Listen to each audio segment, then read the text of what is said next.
On va modifier un peu le look de cette numérotation. Voilà.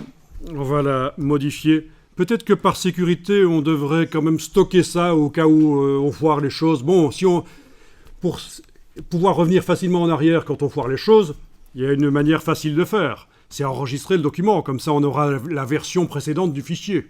Par exemple, là, je fais fichier enregistré sous. J'enregistre sous le nom 102 dans le dossier d'assemblage qu'on a téléchargé, qu'on a créé tout à l'heure. Le dossier d'assemblage qu'on vient de créer il y a 10 minutes. Là. Donc j'enregistre le document sous un nom différent, par exemple 102 ici. Par sécurité, pour être vraiment certain de pouvoir revenir à cette version-là, j'enregistre à nouveau 103. Voilà. Vous voyez, si je fais une gaffe là, en faisant mes recherches graphiques, très utile aussi dans Illustrator et Photoshop. Vous faites des recherches graphiques, vous avez obtenu un bon résultat, mais vous voulez voir si vous n'allez pas obtenir mieux en chipotant un peu. Gardez la version d'avant, parce que forcément, à un certain moment, ça va foirer. Donc il faut pouvoir revenir à la version d'avant. Dans les processus créatifs, on a parfois tendance à s'emballer et à faire des choses, et finalement, on se rend compte que la meilleure version de ce qu'on a fait se trouve entre le démarrage et la fin. C'est une des versions intermédiaires, vous voyez ce que je veux dire. Donc, enregistrer régulièrement sous un nom différent, c'est une bonne solution. Bon, ça, c'est une manière de faire. J'ai donc enregistré 2 fois de suite. Je suis certain que dans la version 102, j'ai mon document tel qu'il est actuellement. Maintenant, on peut aussi stocker l'aspect de ce bloc qui contient cette balise là. Est-ce que le texte apparaît en rose chez vous?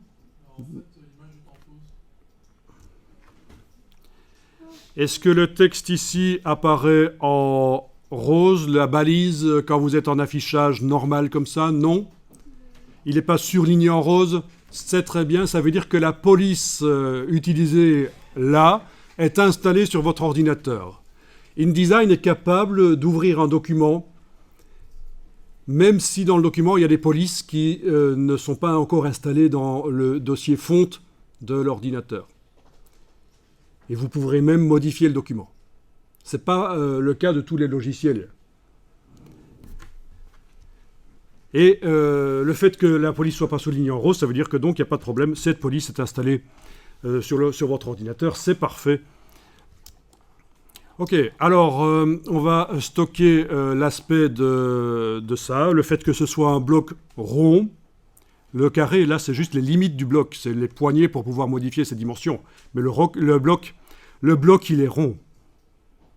Et non pas le roc, il est blond. Hein? D'abord, est-ce qu'il n'est pas chauve en plus, le roc? Bon, peu importe. Je rigole, blague de prof. Voilà, donc vous avez sélectionné ça. Et vous allez chercher les styles, menu fenêtre, style d'objet. Fenêtre, style d'objet. Et on va créer un nouveau style au départ de ce bloc. C'est-à-dire qu'on va stocker une description de ce bloc tel qu'il est. Donc, nouveau style d'objet. D'accord? Alors, il y a un truc intéressant, c'est d'intégrer dans le style d'objet, l'objet c'est le bloc rond là, intégrer dans le style d'objet le style de paragraphe, mais en fait, il n'est pas certain que cette numérotation utilise un style de paragraphe. C'est pas grave, on va faire comme si pour l'instant. Voilà, je coche style de paragraphe, paragraphe standard. Bon, écoutez, on va faire les choses quand même convenablement. Cliquez sur annuler, parce que j'aurais voulu créer un style d'objet qui intègre le style de paragraphe, et là je me rends compte qu'il n'y a pas de style de paragraphe prévu pour la numérotation. Donc cliquez sur annuler. Avant de faire le style d'objet, on va faire le style de la lettre là, la balise de numérotation. Donc vous allez la sélectionner avec l'outil texte. Voilà. Vous allez dans la palette des styles de paragraphe. Style de paragraphe. Alors est-ce que vous voyez qu'il y a également une palette des styles de caractères? Souvent, les débutants en InDesign n'arrivent pas à trop comprendre la différence. Ils se disent, tiens, je vais utiliser la palette des styles de caractères pour modifier l'aspect des paragraphes dans mon document. Ou alors ça, c'est juste un caractère, donc je vais utiliser style de caractère. Que nenni! Les styles de caractère, c'est pour modifier un mot ou plusieurs mots dans un paragraphe. Donc, dans vos paragraphes, vous leur appliquez des styles de paragraphes, et pour modifier un mot ou l'autre, les mettre en italique ou changer leur couleur, vous utiliserez les styles de caractère, d'accord? Donc dites-vous bien que les styles de caractère, vous allez normalement pas les utiliser souvent.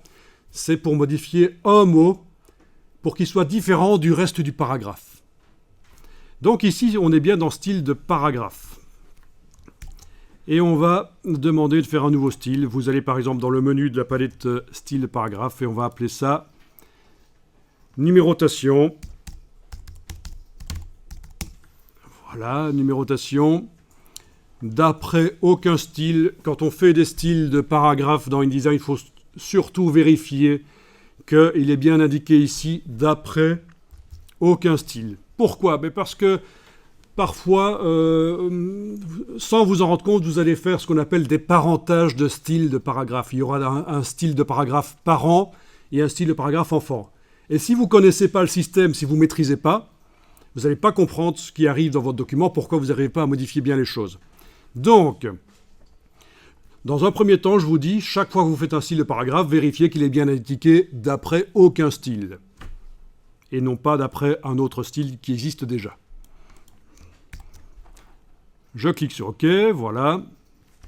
Je peux même appliquer le style qui vient d'être créé, l'appliquer au caractère là. Parfait. Il faut. C'est pas que je peux, mais pour la suite, il faut l'appliquer. Vous voyez un peu le principe?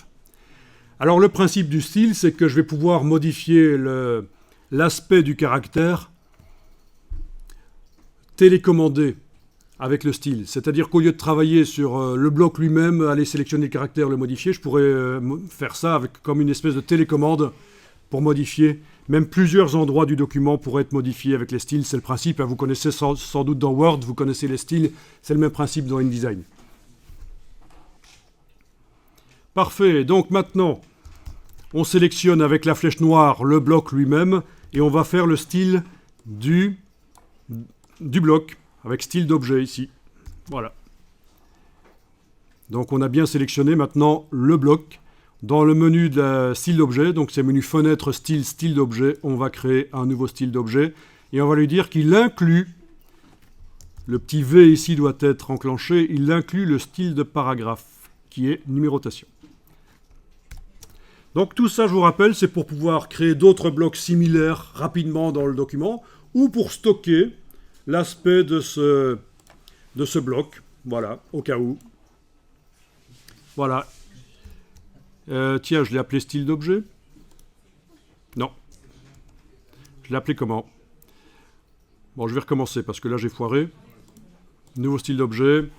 Je vais l'appeler bloc numérotation. Voilà, ok, je l'appelle bloc numérotation. Je coche bien style de paragraphe.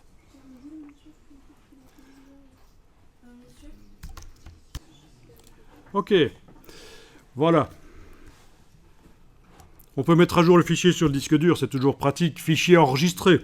Voilà, on met à jour le fichier, il ne change pas de nom, mais on a intégré les dernières choses qu'on a faites là. Ah oui, pour bien faire, je peux aussi appliquer le style bloc numérotation, voilà, à ce bloc-là, mais ce n'est pas obligatoire dans ce cas-ci, voilà. C'était juste pour le stocker de toute façon.